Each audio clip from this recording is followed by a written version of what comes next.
Okay. Evening, everybody, and hope you all had a wonderful Pesach. Hope that your Chag went well. Had a wonderful Pesach, Baruch Hashem in Yerushalayim. Very nice group. May have one or two or three people joining us tonight from that group. I want to welcome Rita, Katz. Welcome to the group. As always, you're welcome to try out the class. You like it, fine. You don't, I'll never speak to you again. That's fine. Don't worry about it. It's all good. I'll tell you what I want to do tonight. We're going to break this into two parts. The first part, maximum, I hope, 10 minutes. It's going to be about a little bit of halacha and a little bit of philosophy as we go into the Shemona Esray. Last time I did this seems like about 7 years ago. It was only 3 weeks, I guess. Gave it an introduction to Shemona Esray. Talked about who wrote it, when it was written. Talk about this general structure that you have 3 introductory brachot, 12 central brachot, and 3 at the end, and some general ideas. What I'd like to do now is to put on the screen some quotes of halacha. I will translate, and then we'll go in to start with the idea of the first sentence of Hashem's Vatay Tiftach. But I don't want to get ahead of myself. We're going to get there in a couple of minutes. So let me put up on the screen. Oops. Let me get it here for share screen. Share screen. Let's try that again. Share screen. There we go. And let's go back to the first slide. Okay. When you step into Shemona Esray, we're going to talk about the idea of stepping back 3 steps and stepping into Shemona Esray soon. We're not going to start with that. We're going to come to it. When you get ready to daven Shemona Esray, whether it's Shacharit, Mincha, Arvit, Ne'ilah, whatever the Tefilla is, you have to understand something critical. That is, we've mentioned many times over the last few months, Shemona Esray, also known as the Amidah, as in the standing, you have to be in a certain frame of mind. Your mind may have wandered until now. Maybe you're thinking other things. You may have come in and there's a lot of stuff on your mind. At this moment, you have to be able to start to focus. And we're going to see what that focus is in a minute. But before we even talk about how to focus, what is it? Where's a person supposed to face? We know that they're supposed to face Israel when they're in Chutz La'aretz. But let's take a look at what halacha says. When a person gets up to daven, and again, we say in general that Tefillah means Shemona Esray. When a person gets up to daven, if he was standing outside of Israel, should be Panav Keneged Eretz Yisrael. He should face Israel. So let's say you're in Los Angeles. So we know you face east. If you're in Japan, you face west. And what should you have in mind? You should have in mind that you want to not only face Israel, but you're more focused on Yerushalayim. And even more than that, Ula Mikdash, to the place of the Beit HaMikdash, which is Har Habayit, the Temple Mount, and even more hyper-focused, Beit Kodshei HaKodashim, to the Holy of Holies. So understand that if a person's standing in Chutz La'aretz, number one, they face Israel. Their intention should be to face towards Yerushalayim. If the intention to be facing where the Beit HaMikdash used to stand and will, and also specifically the Holy of Holies. What if you're in Israel? You're standing to daven in Israel. So the first thing you need to do is face Jerusalem. And then the same thing you're supposed to have in mind, the Har Habayit, Temple Mount, Beit HaMikdash area, and the Kodesh Kodashim. So I want to mention 2 things here first. I made a little note to myself. The Chafetz Chaim asks a very basic question. Why not just say, if our ultimate goal is we should have in mind facing the Kodesh Kodashim, the holiest place of the Beit HaMikdash, just say, wherever you're davening, face Israel of the Kodesh Kodashim. Why all these face Israel, think Yerushalayim, think the Beit HaMikdash, think. So he says, what we're doing with Tefillah is we're growing. We're trying to get closer to Hashem. It's multiple things, but it's not just that. It's spiritual growth. And when it comes to spiritual growth, you can't just jump to the end game. You have to go in stages. You can't wake up one day and say, like, I'm going to be a tzaddik. I'm going to be the best Jew there ever was. I'm going to be, whatever it is. You have to go in stages. So that's first of all. Second of all, why is it so important that we face and have in mind to go towards the Kodesh Kodashim, the Holy of Holies?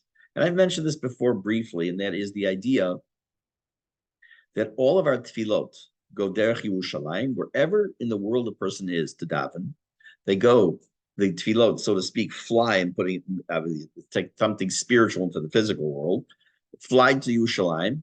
They then enter the area of the Kodesh Kadashim, the Holy of Holies, and then they go up to the Shamayim. So that's one of the reasons we're supposed to have in mind to be facing that direction. So, like for example, Malei Adumim, we face in the direction of the west because we're east of Yerushalayim. So therefore, we have to face west in order to face Yerushalayim. I had an occasion a number of years ago to have a group in Israel when I still wasn't living here. We were up north for a trip. We woke up in the morning. We went downstairs into the shul, and remember, I was still living in Chutz La'aretz at the time. And our guide said, "Okay, it's time to daven. Get together." And I said, "Okay, which way is Mizrach? Which way do we face?" Oh, it wasn't Shacharit.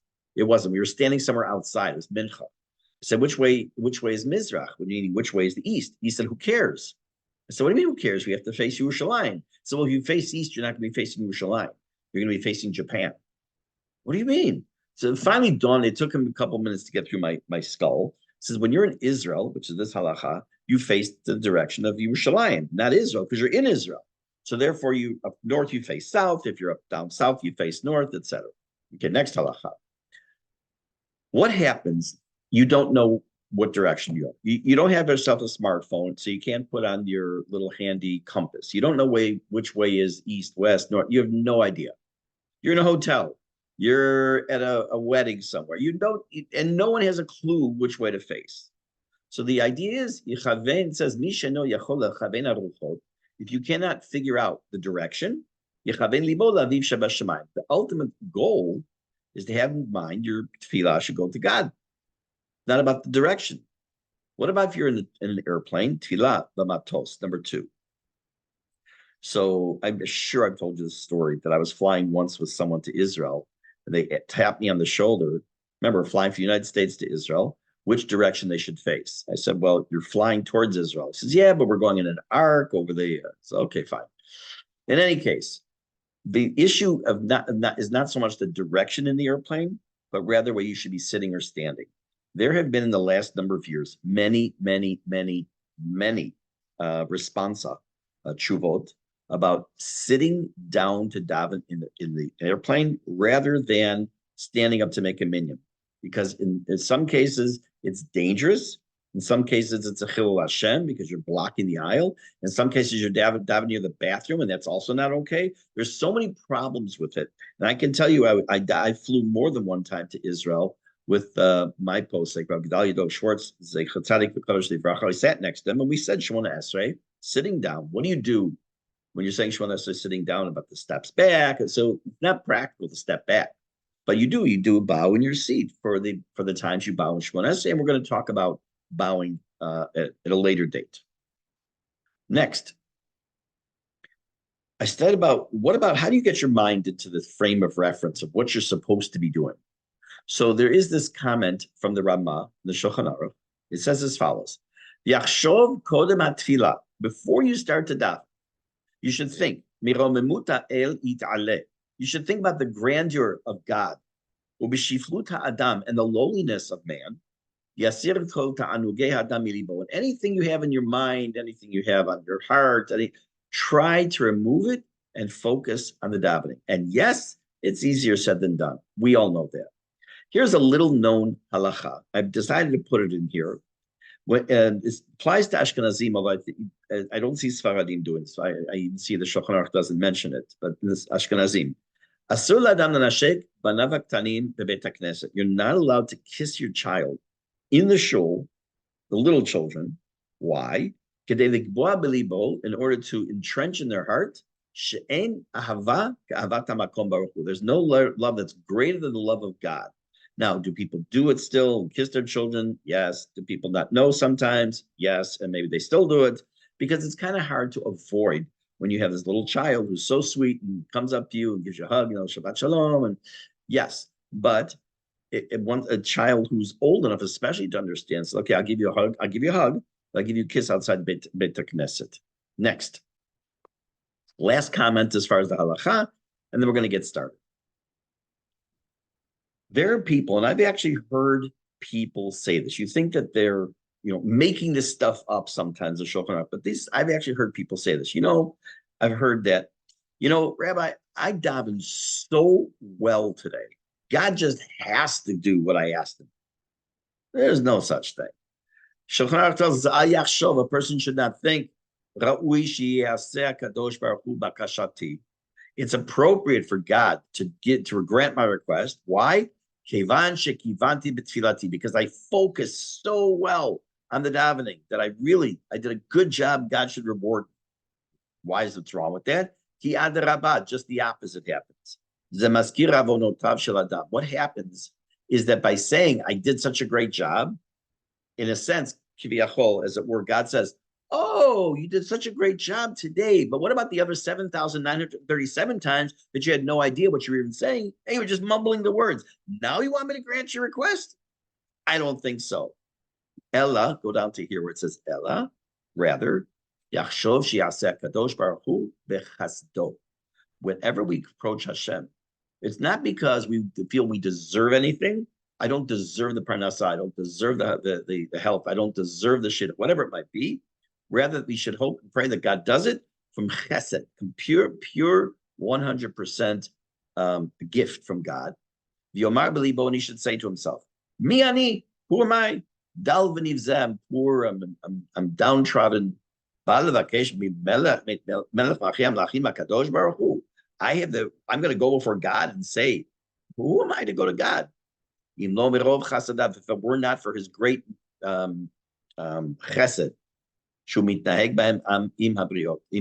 that he does with his creatures. Okay, so before we go into Hashem Svatay Tiftach, I'll explain what that is for those who don't know. Let's kind of like summarize here for a second. We are human beings, and as such, we also know that our minds work. Sometimes they're on overload. Sometimes sometimes you lie in bed. You're so tired sometimes during the day, and then your eyes are closing, and also you get in bed, your eyes open up, and your mind doesn't stop. And so our minds go in different directions. And the more, like the old line, you say, if I tell you think about anything you want, just don't think about a pink elephant. The only thing you're going to think about is a pink elephant. So when someone says you got to focus and focus and focus, like, okay, you're almost not going to focus. So it gives us a couple of ideas how to focus. Direction to focus is also the picture, not only to face towards Yerushalayim, but I sometimes, not often that I'm successful in this, but I try to picture the Beit HaMikdash in my head, and the things that are going on in the Beit HaMikdash, and never, ever, ever have the expression in your mind, Magiali, I deserve, God should give me these things. Because it doesn't work that way. Hashem doesn't work on you deserve it because you did such a good job today. It's not like, you passed the test, or I'll let you get driving lessons. It doesn't work that way. Okay. We're now going to enter the first step of the Shemona Esray. Shemona Esray does not begin with Baruch Atah Hashem Elokeinu Elokei Avoteinu. It actually begins with a sentence prior to it. Let me put it on the screen. We're going to look at it. I'll translate it into English. When I was in high school, I learned yes, don't worry, I won't sing it. I learned a song in English for this. And that's why I know the translation in English. Adonai Sifatai Tiftach. O Lord, open up my lips. Ufi, in my mouth, Yagid Tehilatecha. My mouth will declare your praise. There's a bunch of problems with this statement. A bunch. First of all, the statement belongs at the beginning of davening. We're going to start the Tefillah. Didn't just start now. Yes, we call Shemona Esray Tefillah. We call it the Amidah, and that's the focus of every single Tefillah, whether it's Tuesday afternoon for Mincha or it's Kol Nidre. The Shemona Esray is always the focal point of every Tefillah. But Tefillah starts in the morning, whether it's Korbanot or Brachot, Baruch Shemar, Hodu, wherever you're at. So in the beginning of davening is where it'd be most appropriate to say, "Oh Lord, open up my lips, and my mouth will declare your praise." And not only that, remember we talked about Psukei de Zimra is a concept of praising Hashem. Again, when I say praise, that he doesn't need our praise. We express our praise. So it even seems to belong there more. So we need to do a little bit of a deep dive on what this means. I learned a lesson from somebody many years ago here in Israel. I think it was my second year here. I was interviewed by a woman that I happened to have known already before we met Aliyah. I was interviewed for, she had a podcast or radio program at the time. And as she's about to start to ask me questions for this interview, she said this, Hashem, and with the word, Hashem, and it occurred to me that it's a good way to start if I have anything like a major address to give or something of that nature. Always, I always have a little tefillah before I teach anything that I ask Hashem for help to teach. But this specific pasuk, when it comes to, you're doing something critically important, not that everything isn't, but some things are more important than others, to insert that in there as well. And that's how I start every new class, especially we did this, I said at the beginning of our tefillah class many months ago, whatever months ago. So how is this pasuk here? Why is it here? So originally when the tefillah was first organized, and we talked a little bit about the growth of how tefillah came to be more or less what we know over a period of many years. This sentence, this pasuk was not even there. It wasn't even there. He went from Ga'al Yisrael. Remember, we talked about the halacha that when you finish the tefillah just before Shemona Esray in the morning, it says Baruch Atah Hashem Ga'al Yisrael, and you're supposed to go right to Shemona Esray. It's called Smichat Geula the tefillah. You take the concept of Geula, redemption, and immediately you say tefillah Shemona Esray right after that.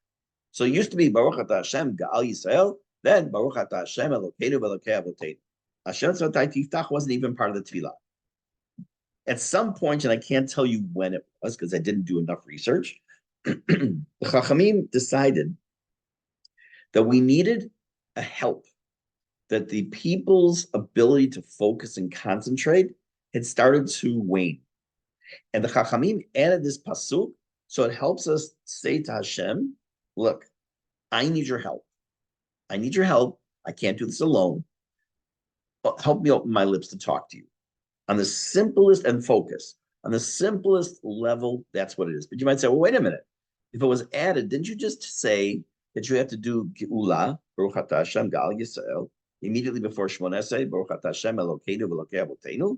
So this pasuk was added in there as a bridge, and therefore, since its purpose is to help us focus and daven, it's no longer becomes a hefsek or a break, very much like when you wash for hamotzi, and you go to sit down and you wanted a knife, you wanted salt or something, you could say the word. You could say melach, you could say salt, you could say knife, you could say sakin. It's not a break, it's part of the bracha or part of the process. Similarly, that's a word I can't say. Similarly, that's what's happening here. Again, that's at a very surface basis of what this pasuk is doing. Let's talk a little bit deeper. The Ramban tells us something else.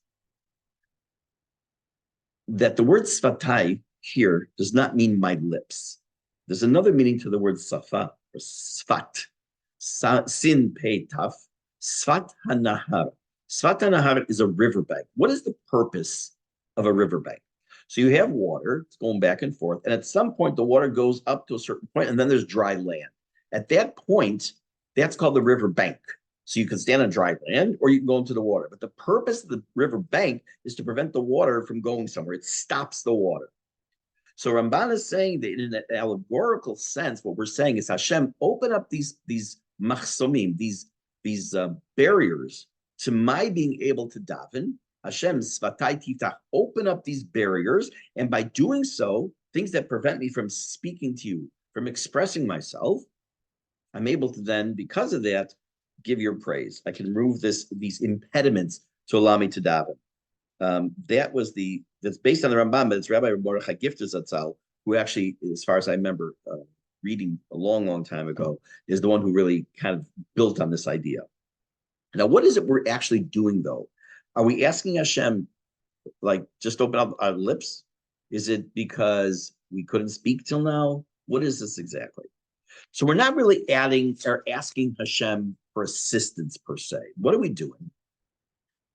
We're asking Hashem not for permission. Not for assistance, but for permission. We're not asking for assistance. We're asking for permission to daven. We talked about in the beginning of this class that This is called avodah shebelev, work of the heart work, and it's hard work. And we come before Hashem. Imagine for a moment, and I tried to use this example in other situations. You have a problem on your street. You have a pothole, you have a brick that's no good, you have a street light that's out. So would you call the prime minister of Israel to deal with that? Just laugh in your face.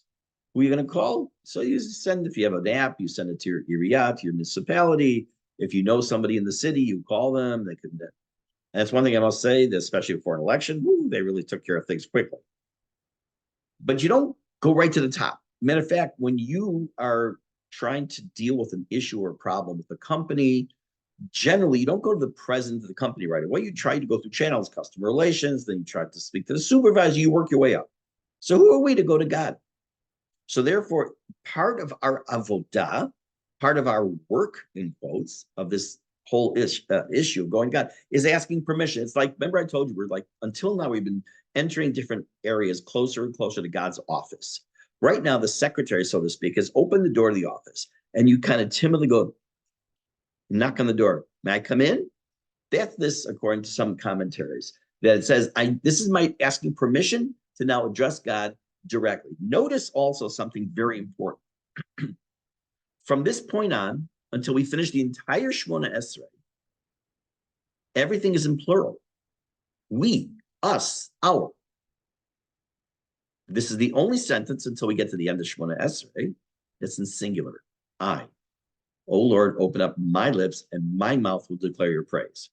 Because we have to understand, and it's going to lead us into the beginning of Shemona Esray soon, we have to understand that this is a very personal relationship we have with God.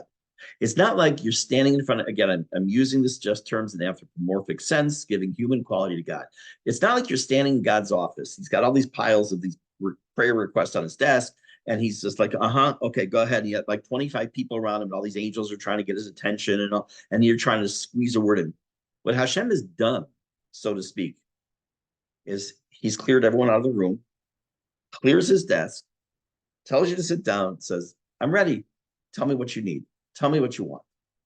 And that's partially also what this pasuk is doing for us. And it helps to put an image into your head as you enter Shemona Esray, this idea of being alone with God in his office, in his room, in his palace, wherever you want to picture it in your head. I want to read something to you. I forgot what book I took this from. It says, even my ability to, where did I get this from? I don't remember. Even my ability to serve you, to be counted as one of your servants, is dependent on you. Only if you accept me and accept my words of my mouth can I enter into the service of God. To serve God is also a privilege, and it too must be granted by God. You know, we think we have this right just to go to God and talk to him. Well, we do, because God gave us that right. But every time we have to renew that request and say, I want permission to talk to you. I want permission to talk to you. Does not mean that if you're sitting in your bed or you're sitting in a park and you decide just going to turn to Hashem, you don't have to say this pasuk each time. But when you focus on Shemona Esray, when it's this communion with Hashem, it's a different level, and I'm going to prove it to you. There's a halacha which I purposely did not put on the screen that I wanted to mention at this point. It said the Chasidim HaRishonim, the original pious individuals, would come to davening 1 hour before Tefillah. And for what purpose? To do a kind of what we call hitbodedut, more like going to solitary to start focusing and thinking before whom we're about to go. Then they would daven, and they would stay after davening for an hour. So the whole davening for Shacharit could be 3 hours long. We don't do that. Most people don't do that. I used to do, I've talked about this before, and recently also on Pesach, the idea of, I used to do hitbodedut before Tefillah in the morning for an hour, and that's a very big thing in the Breslover world. But the average person does not come to shul an hour early just to sit and focus and think. Try it one time. See how difficult it is, but how rewarding it can be. And then the idea of staying an hour after, okay? Again, this is not only to get into the spirit before davening, but it's then to think like, wow, we've all been in a situation where you've met somebody or done something, you've married off a child, you've been to an unbelievable event, and afterwards, you just think back, it's like, gosh, that was so cool. That was awesome. Why do you do that? It's over. It's in the past. Because your brain wants to want to revisit that. You want to re-experience it. So that if the davening is done right, and trust me, I'm speaking my own experience, it does not happen every single tefillah, where it happens sometimes, where it just was a really good connection. And you want to relive that. You want to think about that. Now, it also begs the question of the power of speech. We see in the Torah, in Parshat Balak, Balak hires a man named Bilam ben Be'or, and he hires him to go and curse the Jewish people. I'm going to take this off the screen share because I don't need this anymore right now. To curse the Jewish people, and every time he tries to curse them, we know that a bracha comes out. But on his way to do this, he is stopped by his donkey. His donkey stops in his tracks, and he hits it, he does the second time, and he hits it the third time. And finally, Bilam sees an angel and understands that it's an angel that was stopping the donkey. But as this is happening, before this happens, before he sees the angel, he starts talking to the donkey. And the donkey answers. Interestingly enough, I would imagine if you were walking down the street and some guy's on a donkey, and the donkey starts to actually talk to you, you'd be like, what? This is insane. How could that happen? Like, you go crazy. Like, how is Bilam? To him, it was nothing. Didn't mean anything either. But it tells us that it was a miracle. Matter of fact, it says in Pirkei Avot, for those of you in the Pirkei Avot class, we'll get to this Mishnah months from now, that there are 10 things that were created Erev Shabbat of the first Shabbat of history, after Hashem created Adam and Chava. And one of them was the pi ha'atom, the mouth of this donkey of Bilam, that one day it was ready to be used at the right time. It's a miraculous thing. So if speech for this animal was miraculous, we take it for granted that we have this power. This is one of the few things that differentiates us from the animal kingdom. Because you have some of in the simian world, which is the monkeys and baboons and orangutans, some of them are very intelligent, but they don't have the power of speech. They can understand, they can communicate, but speech and communication are two different things. Communication is a subset of speech. Speech is a subset of communication. Had it backwards. But we take it for granted. So we go back again to Bereshit, something that I'm sure many of you have heard many times. Hashem creates Adam Harishon, Adam, the first man, and it says that he breathes into him the breath of life. He breathed into his nostrils the breath of life. Onkelos, the commentator that translates the Torah into Aramaic, also, besides translating directly, he also adds a commentary with his translation. It says, V'atihi Adam leruach memalala, that man became a speaking individual. This was the greatest pinnacle, the height of creation, was the human being. Dolphins do communicate. They do not speak. I'm talking about speech. Many animals communicate. Dolphins do with their high-pitched squeal. The other animals definitely do. Correct. But again, there's a very, very big difference between communication, which a person can communicate without saying a single word, and speech. Talk about regular language skills. So that's what differentiates us. And because we have the ability to speak, think about when you've had a child or grandchild, if you're lucky enough, great-grandchild, they first start to speak. My youngest is a year old now, just over a year. She's my youngest grandchild. She's just starting a couple words here and there. And it's like, it's awesome. Well, when my wife comes to the house and she says something, I don't go like, wow, that's so cool, you can speak, right? Why? Because it's something we're used to. We expect that someone should be able to speak unless, God forbid, they have a problem, they're sick, or they don't have the power of speech for some reason, God forbid. But when the child is first learning it, it reawakens in us this idea like, wow, it's a miracle that this kid who's now, let's say, a year old, and some children earlier, sometimes it's later, they hear all these sounds and somehow their brains process it and understand that when they make certain sounds with their mouths, that it means something. It could get something done. They want a bottle, they want to crawl, whatever it is. And we lose that. And therefore, it's also important for us to not take for granted. And that's why another reason we say Hashem Sfatai Titach, Ufi Agiti Latecha, to like to remind us, by the way, Hashem gave you this power. Not only is he giving you the permission to daven and to turn to him at any time, he's also giving you the ability to do that. Because without that, if we were like the animal kingdom, God forbid, where we couldn't speak, we wouldn't be able to express ourselves how we can with various languages, whatever the language person is. By the way, I've been asked this question many times, and I think it's very appropriate to mention the answer now, the question and the answer. That is, you can daven in any language. You can daven in Hebrew, English, Swedish, Chinese, Polish. It doesn't make a difference. You can daven in any language because it's in some cases it's better because if you don't understand what you're saying in Hebrew, at least if you can't go back and forth Hebrew, English, say it in English. There's one exception. And by the way, you can always daven in Hebrew even if you don't understand. But there's one exception that I know of. There may be more. And that is Sfirat HaOmer. When you count the Omer, let's say I'm making it up because it's not. Let's say tonight's the 20th night of the Omer. And I said in Hebrew, it's the 29th of the Omer. And I have no idea what I'm saying. I don't know the number Esrim in Hebrew means 20. It doesn't count. You have to know what you're saying. So before you count in Hebrew, you have to understand what the number means also. But with the exception of that, you can daven in English, and I will tell you that it is eye-opening.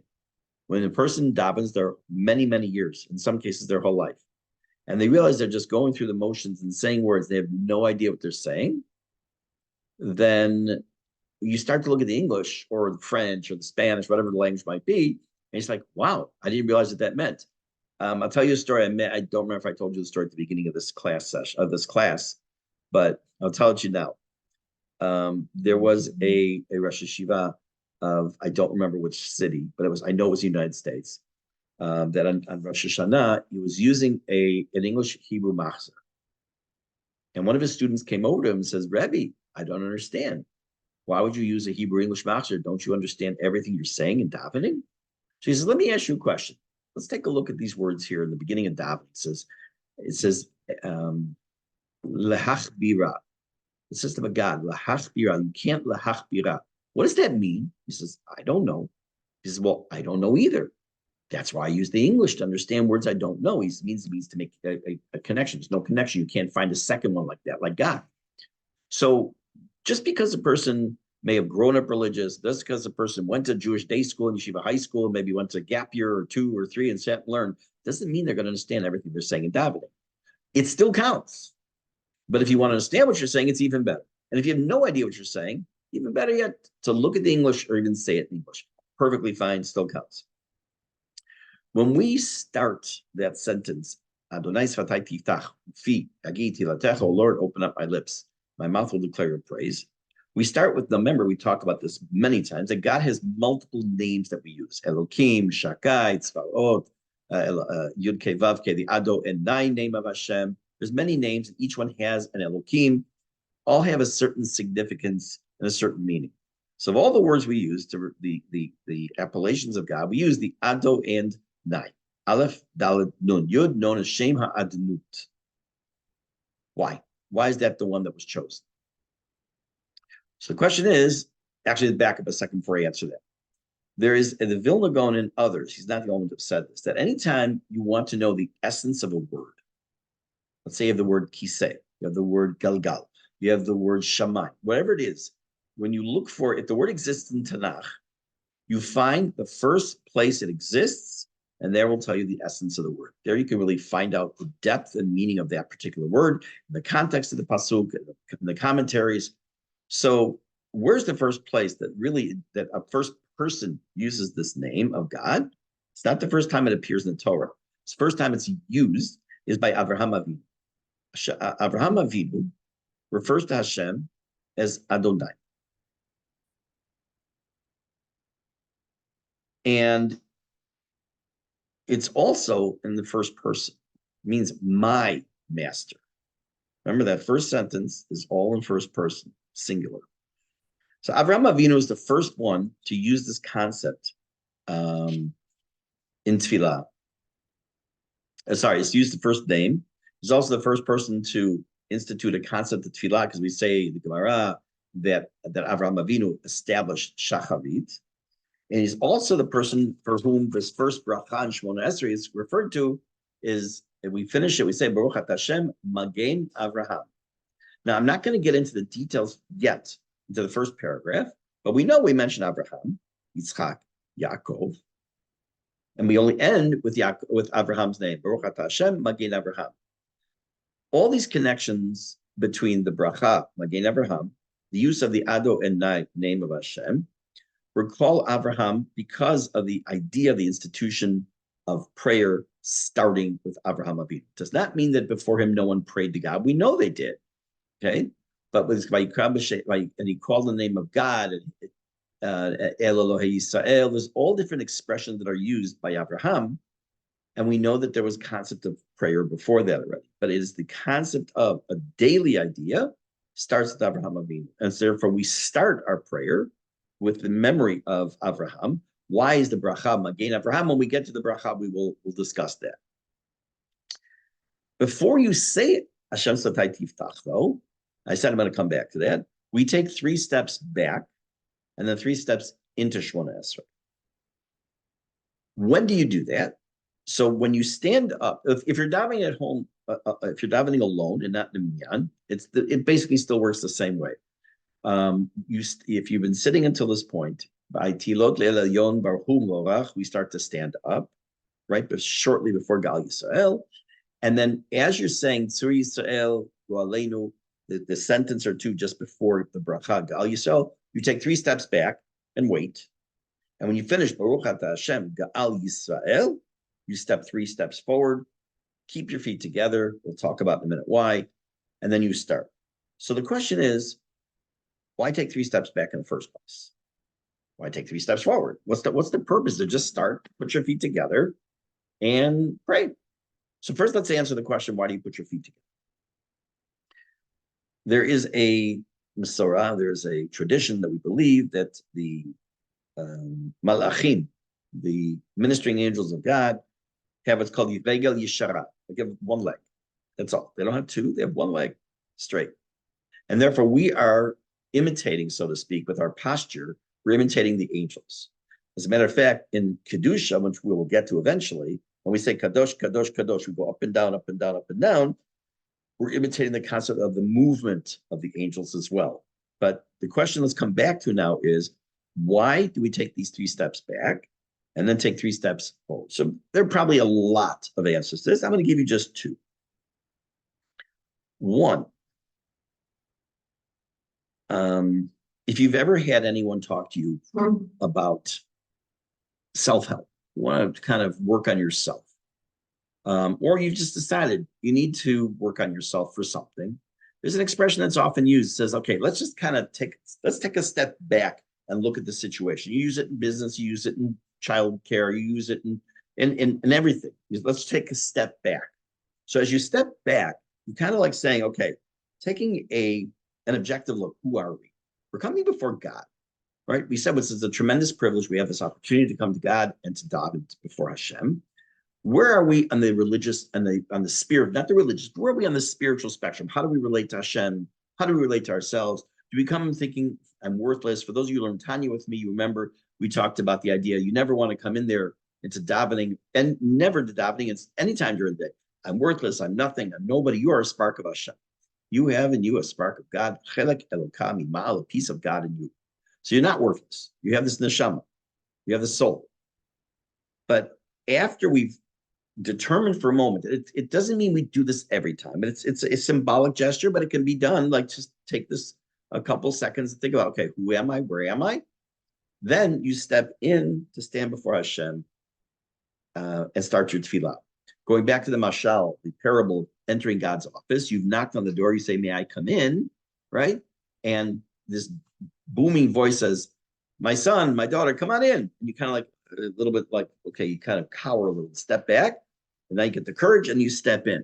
Maybe it's a similar idea, but there's another one that's a bit more, a little bit more, not esoteric, but maybe a little deeper. And that is what we do. We're about to invoke the names of Abraham, Yitzchak, and Yaakov. What we're really doing is we're stepping back in history. We're stepping back saying, look, I'm not coming here by myself. I have with me 3,000 plus years, 4,000 years of Jewish history coming right with me. I have Abraham, Yitzchak, Yaakov, Moshe, Aaron, David, Shlomo, all these people who come before me. They're all helping me step into this Shemona Esray to talk to you. By the way, whether you said Shemona Esray yesterday, this morning, last night, 6 weeks ago, every single Shemona Esray is new. It's not, and we're going to talk about this idea of some form of renewal with every Shemona Esray. It's a different day, different time. You have different needs. The day has been different to you. It's never the same thing. So two possible reasons why we step back and step forward. Number one, because we want to take a metaphorical step back and look at the situation. Where are we spiritually and coming before God? And number two, we're stepping back and reflecting on the teachings of the midot, the character traits that they've been passed down to us. We want to come into and come like armed, so to speak, before Hashem, that we have what's called zechut avot. We have the merits of the forefathers and the mothers. And why are the imahot not mentioned? Maybe one day I'll get into that. Why are the Sarah, Rivka, Rachel, Leah not mentioned in the Shemona Esrei, at least not in the Orthodox Siddur? We'll get to that at some later date. But when we join our past into our present, it gives us a little bit of help. Not a little bit, it gives us a ton of help. You go in for your first day on the job, a new company, and it turns out that your father had worked there for 40 years. He retired a couple years ago. And you go in, and he comes with you on the first day, just, wants to see how his son, his daughter's doing on the first day. And the son and daughter, they're cool with it, it's fine. So like, hey, my son Dave, this is oh man, Harry, you're such a great employee. I'm sure he's gonna be great too. Again, you bring that with you in a metaphorical sense when you come before Hashem. Okay, so let me just tell you two things. One, next week, I will not be available to teach on Sunday. We may look to see if we do it a different night, but there's Yom HaZikaron and there's Yom HaTzmaut, so I don't think it's going to work next week on a different night. But I'm going to be involved in a program next Sunday night that prevents me from being available for next Sunday night. But what we will do, and next time we get together, is note that every single bracha in Shemona Esrei has a name. The first one of Shemona Esrei is called Avot, which means fathers. Okay, we're going to see why. Is it just because the Avot, Abraham, Yitzchak, and Yaakov are mentioned? Is it some other reason? We will see. The goal next time we get together is start to analyze that first paragraph of Shemona Esrei. Because when you want to talk about a relationship between us and Hashem, you go to that paragraph and you can really start to understand how we can approach and think about the relationship that we have and can potentially have with Hashem just based on that paragraph. In the meantime, I would like to note, of course, that tonight is Yom HaShoah, tomorrow, and this year, Yom HaShoah, Yom HaZikaron take on an additional significance because of where we find ourselves right now, currently in our situation and what happened October 7th and since. Hopefully it's a meaningful day for everybody, and have a good evening. Shavua Tov, everybody.